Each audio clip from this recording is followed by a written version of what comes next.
Oke, mari kita bahas ini. Hari ini, kita bakal membedah sebuah tulisan yang jujur, bikin merinding, dan sangat menyentuh. Ini bukan cuma sekedar artikel biasa ya, tapi ini adalah sebuah surat terbuka dari seorang ayah untuk calon menantu laki-lakinya.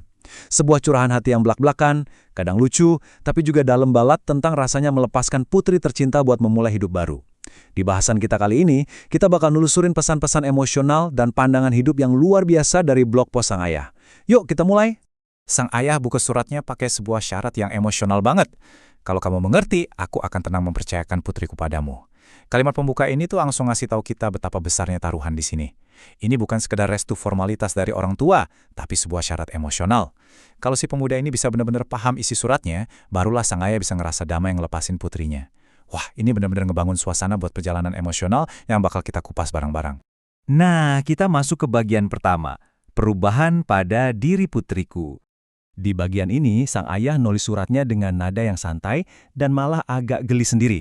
Alih-alih bersikap galak atau ngintimidasi, dia justru asik ngamatin putrinya yang lagi kasmaran.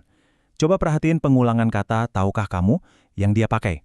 Bapak ini pakai teknik pengulangan sampai 3 kali buat ngebangun cerita soal tanda-tanda kecil kalau anaknya ini lagi jatuh cinta. Ini cara bercerita yang brilian banget sih karena kita, dan juga si calon menantu, langsung ditarik masuk ke dalam observasi personal sang ayah di rumahnya sendiri. Jadi, emangnya apa aja sih perubahan yang disadarin sama ayahnya? Pertama, putrinya tiba-tiba jadi lama banget di kamar mandi, sibuk sama segala macam produk kecantikan. Kedua, dia rela berjam-jam nongkrong di depan laptop cuma buat belajar resep masakan kesukaan cowoknya ini. Dan yang paling kocak, bapaknya cerita kalau dia, istrinya, dan seisi rumah sering banget berakhir jadi kelinci percobaan masakannya.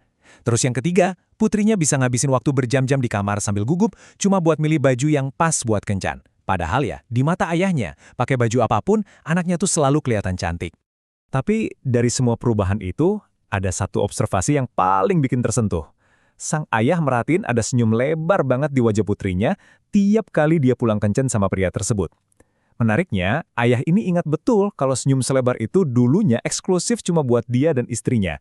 Senyum kayak gitu dulu cuma muncul pas mereka beliin boneka kesukaannya, atau pas putrinya berhasil nemuin wajah ayah ibunya di keramaian pas lagi pentas sekolah. Tapi sekarang, senyum terbesar itu disebabkan oleh kehadiran orang lain. Sekarang, kita masuk ke fase yang lebih intim dan rentan. Bagian kedua, melepas peran sang pahlawan. Disinilah sang ayah secara luar biasa ngegambarin kontras emosional yang lagi dia rasain. Di masa lalu, orang tua itu kan pahlawan utama ya, sumber kebahagiaan terbesar buat anaknya. Tapi, di masa depan, calon menantunya lah yang bakal ngambil alih peran pahlawan itu. Ada perasaan campur aduk di sini, antara rasa kehilangan yang manis, tapi juga ada harapan bahwa sang ayah harus rela mundur satu langkah dan ngebiarin pria lain maju buat memimpin.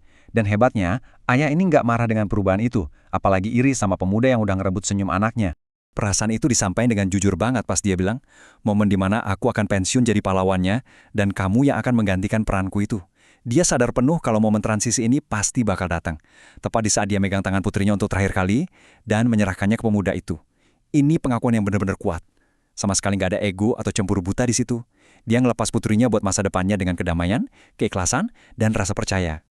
Yang bikin pandangan ayah ini makin keren adalah cara pandangnya yang super realistis soal cinta. Dia nggak ngebual atau ngeklaim kalau putrinya itu bidadari paling sempurna tanpa celah di dunia, nggak sama sekali. Tapi poin pentingnya adalah dia sangat yakin kalau putrinya itu satu-satunya perempuan yang paling pas dan cocok buat nemenin hidup si pemuda. Putrinya adalah rekan yang bakal bantu dia tumbuh jadi laki-laki yang lebih kuat, lebih baik, dan lebih dewasa tiap harinya. Ini bentuk dukungan yang luar biasa dewasa dari seorang calon ayah mertua. Lanjut ke bagian ketiga, pesan menghadapi badai kehidupan.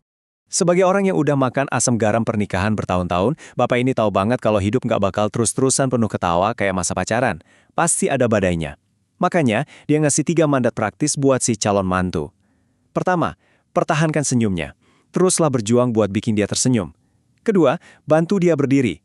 Kalau hidup lagi bikin dia jatuh, pemuda itu harus siap bantu dia bangkit dan jalan lagi. Dan ketiga, tegur jika dia salah. Karena cinta sejati itu berani ngingetin pasangannya kalau mulai salah arah. Kalau kita perhatiin, 3 hal ini persis banget sama apa yang dilakuin orang tua buat ngebesarin anak mereka dari kecil. Intinya, sang ayah minta pemuda ini buat nerusin estafet kasih sayang tersebut. Nah, kita sampai di klimaks dari bahasan kita. Bagian keempat, menjadi rumah bagi putriku. Nah, yang paling menarik dari pemikiran ini adalah gimana sang ayah mendefinisikan ulang makna rumah.